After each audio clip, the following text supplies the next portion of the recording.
Damos la bienvenida al doctor César Montúfar. Él fue candidato a la presidencia de la República. Es un catedrático, activista y político ecuatoriano ya de larga data. Quisiéramos, ante todo, doctor Montúfar, luego de todos los avatares que significó esa participación en la campaña política en Ecuador, con miras a intentar captar la presidencia de la República, ¿qué se encuentra usted haciendo? ¿Qué experiencia le dejó esta participación tratando de alcanzar la más alta magistratura en Ecuador? Bueno, muchas gracias, Gustavo. Un gusto poder conversar con usted. Un saludo a todos los amigos y amigas que nos escuchan nos miran y nos escuchan a través de este medio. Bueno, sin duda fue una campaña muy difícil, una campaña muy dura, un gran aprendizaje lleno de riquezas, llena de elementos positivos y por supuesto también de elementos complicados, complejos como son una campaña. Y bueno, así es la política. La política tiene lecciones, reveses, y creo que hay que mirarlo con un sentido autocrítico, con un sentido pensando en conjunto, en colectivo, en el país. Dentro de Concertación estamos en un proceso de discusión, de reestructuración interna, un proceso muy interesante que espero tenga frutos. Y como siempre, yo he sido profesora de la Universidad Andina a tiempo completo durante los últimos 25 años y bueno, me reintegré casi inmediatamente a la cátedra y estoy totalmente dedicado a la vida académica, pero bien y reflexionando y mirando con expectativa lo que está ocurriendo en el país. Usted conformó una alianza, si no recuerdo mal, la Alianza Honestidad.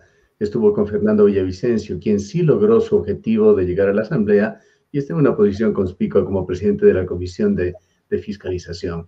Fernando Villavicencio nos señaló que en algún momento tuvieron discrepancias, entendemos que por estrategias de campaña.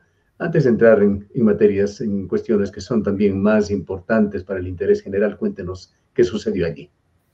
Bueno, creo que de una u otra manera es normal en la política que existan discrepancias. En una organización democrática pueden darse diferentes puntos de vista, pero me parece que lo más importante, más allá de los temas que puedan tener un ribete o un tinte personal, son los temas de país y del Ecuador. Y la política, como otras actividades de la vida, no está exenta de conflictividad, de puntos de vista distintos, de perspectivas diferentes, pero yo creo que eso quizás no es lo interesante. Lo importante, me parece a mí, es lo que el Ecuador tiene en este momento como grandes problemas, como grandes retos, y cómo cada uno de nosotros, usted acaba de decir, Fernando Villavicencio sí fue electo asambleísta, está en la Comisión de Fiscalización. Ahí hay un trabajo enorme por hacer. Me parece que sus actuaciones hasta este momento corresponden a lo que fue nuestra propuesta de campaña electoral, y creo que eso es lo importante, más allá de cuestiones, podríamos decir, internas de campaña que pueden darse o no pueden darse, y que generalmente se dan. Y creo que desde esa perspectiva, creo que el Ecuador tiene un gran desafío, que es uno de los grandes desafíos, el de la lucha anticorrupción, el de desmontar la estructura de delincuencia organizada que lastimosamente impera en el país, y allí la Asamblea Nacional y la Comisión de Fiscalización tienen un papel muy importante que cumplir. Dentro de su activismo político, voy a citar dos de sus facetas que se convirtieron en experiencias prácticas. La una, usted se convirtió en acusador particular de Jorge Glass, ex vicepresidente de Ecuador. Y otra que lo recordamos, y lo recordamos de una manera muy positiva, su activismo en cuanto a la ley de comunicación. Llegó a publicar un texto que lo recordamos, Las reglas del silencio, con muy buen análisis de lo que fue la ley orgánica de comunicación que impuso el correísmo. Al momento, como es de público conocimiento, el presidente Lasso ha propuesto una ley para reemplazarla, denominada Ley de Libertad de Expresión y de Comunicación. Esta ley aparentemente intenta desregularizar el tema de la comunicación, llevar al autocontrol, a la autorregulación de las entidades periodísticas y de los periodistas del país, es decir, transitar de la presión hacia el periodismo hacia la autorregulación. Quisiéramos conocer su punto de vista, su opinión también sobre si estamos en el camino correcto. Bueno, yo siempre mantuve durante el tiempo en que fui asambleísta y que me opuse a la ley de comunicación que el gobierno de Rafael Correa en aquel entonces impuso al país, que era absolutamente antidemocrático, que incluso contradecía los estándares internacionales de respeto a la libertad de expresión, la Convención Interamericana de Derechos Humanos, principalmente el artículo 13, al intentar generar un conjunto de regulaciones y sanciones administrativas para controlar la comunicación, tanto de los medios privados como de los medios comunitarios y también de los medios públicos. Y en ese sentido, me parece que la perspectiva de pasar a un esquema de autorregulación es lo que ocurre en todos los países democráticos del mundo. Lo que en el Ecuador de una u otra manera ha funcionado.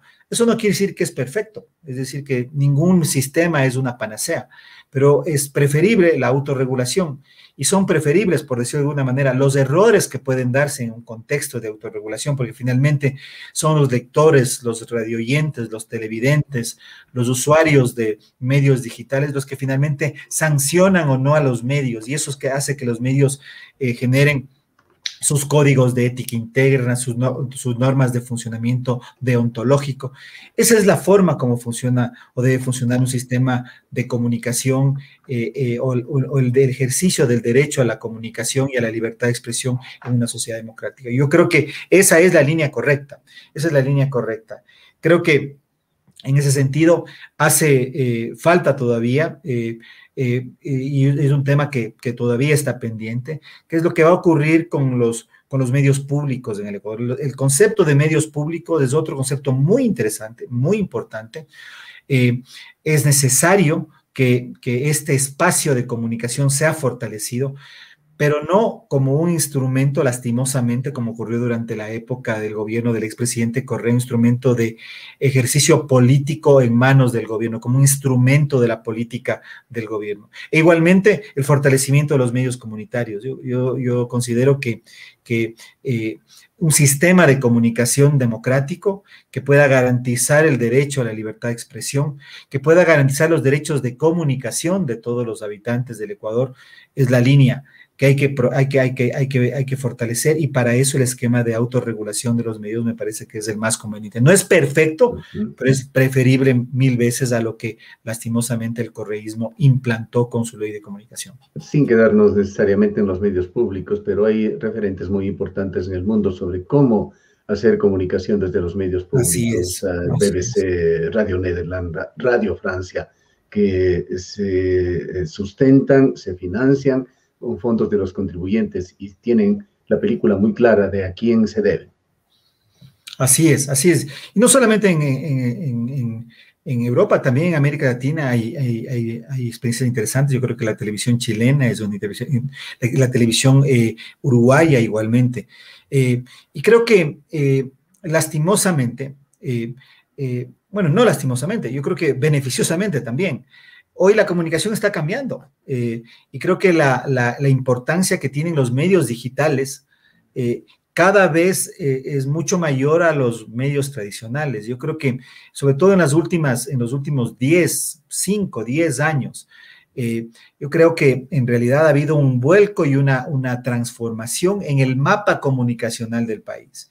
Y los grandes medios de comunicación nacional, sobre todo televisivos, han ido perdiendo enorme espacio. Los medios impresos igualmente han ido perdiendo enorme espacio. Y hoy los medios digitales son, sin duda, uno de los espacios de mayor pluralidad, más deliberativos. Por supuesto que también, donde también hay excesos, es decir, nada es completamente bueno ni completamente malo, pero yo profeso una perspectiva democrática de la comunicación y pienso que a más voces, más democracia. A más pluralidad, más democracia, lo que significa aprender a convivir y a debatir entre posiciones que son muy, pero muy distantes, pero que de una u otra manera comparten un espacio común en el debate democrático de un país. Debemos volver a Fernando Villavicencio y más precisamente a través de Fernando Villavicencio, Guillermo Lasso y la consulta popular que se ha propuesto. El portavoz fue Fernando Villavicencio, quien ha estado impulsando, incluso presionando, porque estos ofrecimientos o compromisos de campaña se cumplan. Como mira usted, aparentemente en este año habrá una consulta popular. Bueno, esa fue una de las propuestas que hicimos en la campaña electoral. Fue parte de la propuesta de honestidad, de la Alianza Honestidad. La necesidad de una reforma política profunda. Nosotros planteamos, y ese es el pensamiento y lo que hemos venido sosteniendo, no incluso solo para la campaña, sino tiempo atrás. Nosotros venimos haciendo un trabajo incluso de estudio, de análisis sobre el orden constitucional y legal del Ecuador, y vemos como absolutamente indispensable el que el Ecuador pueda avanzar hacia un proceso de reforma profunda de la estructura constitucional e institucional que heredamos del gobierno del expresidente Rafael Correa. Y eso pasa por algunos cambios fundamentales. Uno de esos cambios fundamentales es el que tiene que ver con la relación entre ejecutivo y legislativo, el número de asambleístas, la composición de la asamblea.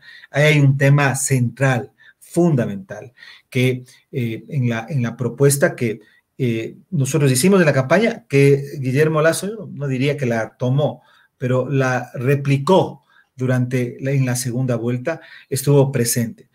Eso pasa también por una reestructuración de la función legislativa.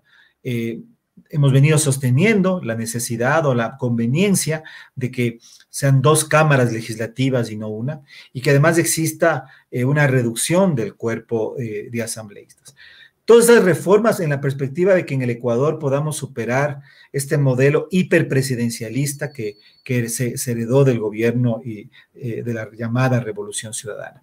Esta propuesta podría tener lecturas. Podría pensarse también, dejando de lado por un momento el origen de esto, que se lo decía sin cálculos, pero hoy en día hay una asamblea complicada en la cual el gobierno de alguna manera, incluso ganándose muchas críticas, ha logrado generar un bloque significativo, pero no tienen control de una mayoría. Todavía no se han puesto en la asamblea temas realmente críticos para el país, para conocer qué grado de presiones puede tener del legislativo o qué grado de dificultad para sacar adelante sus políticas del gobierno. Y le decía, esta propuesta de cambiar, de modificar totalmente la estructura legislativa podría tener también esa lectura de tratar de reestructurar mayorías, minorías, quizá de aprovechar el buen momento político con el que se ha iniciado Guillermo Lasso para lograr mayor fuerza en el legislativo.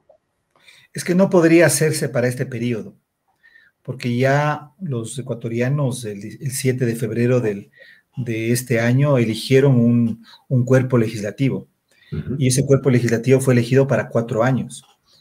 Esa es una reforma que tendría que entrar en vigencia para las próximas elecciones.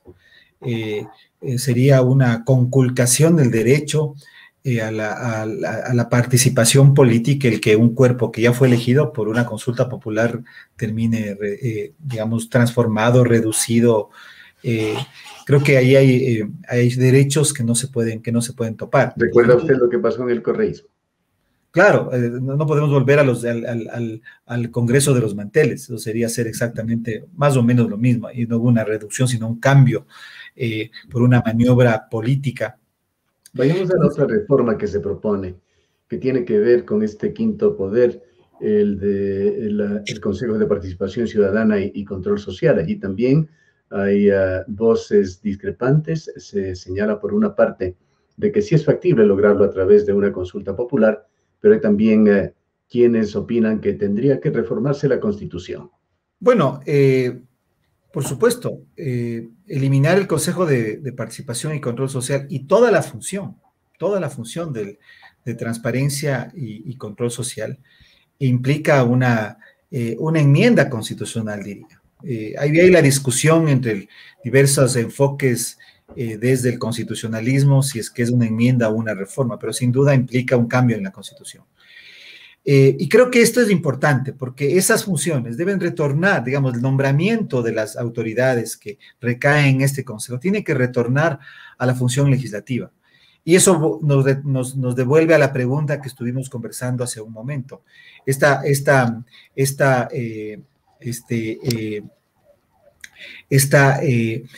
reforma implica dotarle de mayores posibilidades de control a la función legislativa, devolverle las funciones nominadoras a la función legislativa, en perspectiva de que sea este espacio en donde terminen haciéndose esas designaciones.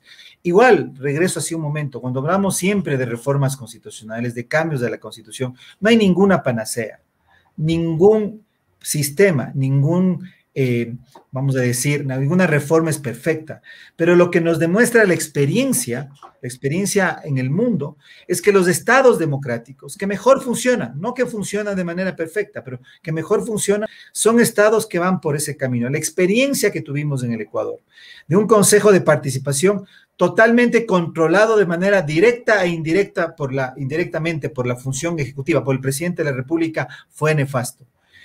Fue mucho peor a lo que teníamos antes, cuando el Congreso Nacional de aquellos años era quien tenía esas funciones de nominación. Creo que ese cambio es importante, pero como le digo, no es una panacea.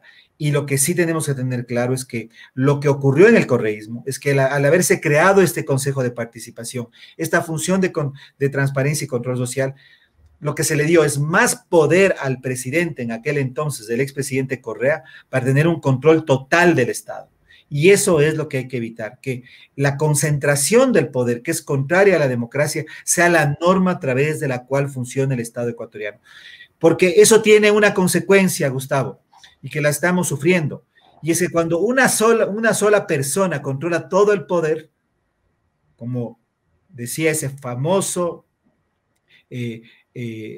político inglés en el siglo XVIII, Lord Acton, el poder corrompe y el poder absoluto corrompe absolutamente. En el correísmo tuvimos una concentración del poder y una proliferación total de la corrupción, la instauración de un Estado, yo siempre lo he dicho, incluso lo he dicho política y académicamente, tengo varios trabajos académicos en ese sentido, un Estado de características delincuenciales. Vayamos al tercer y último punto que se propondría en la consulta popular, sabiendo que no es precisamente una de las señas de identidad del gobierno que se espera o se esperaba de Guillermo Lasso del medio ambiente. Ha acogido también la propuesta de someter a consideración de los ecuatorianos una prohibición de la minería metálica en fuentes de recarga hídrica. Bueno, yo creo que eso es una cosa, es una propuesta realmente muy importante. Creo que Cuenca, además, dio en estas últimas elecciones una lección al país, ¿sí?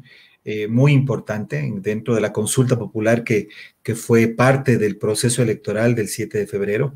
Y creo que esa es una obligación que tenemos los ecuatorianos frente a las futuras generaciones. Así que yo creo que esa es un tema muy importante y que además el que sea elevado a consulta popular nacional le va a dar un nivel y una jerarquía que va a tener consecuencias hacia el futuro. Así que yo comparto plenamente y ojalá, hasta ahora son solamente ofrecimientos. Ojalá esta consulta popular se lleve a la práctica, se materialice y podamos en el Ecuador tener la oportunidad de los ecuatorianos de tomar una decisión de esa magnitud y de tanta trascendencia sobre el ambiente y sobre el futuro de las generaciones venideras en el Ecuador.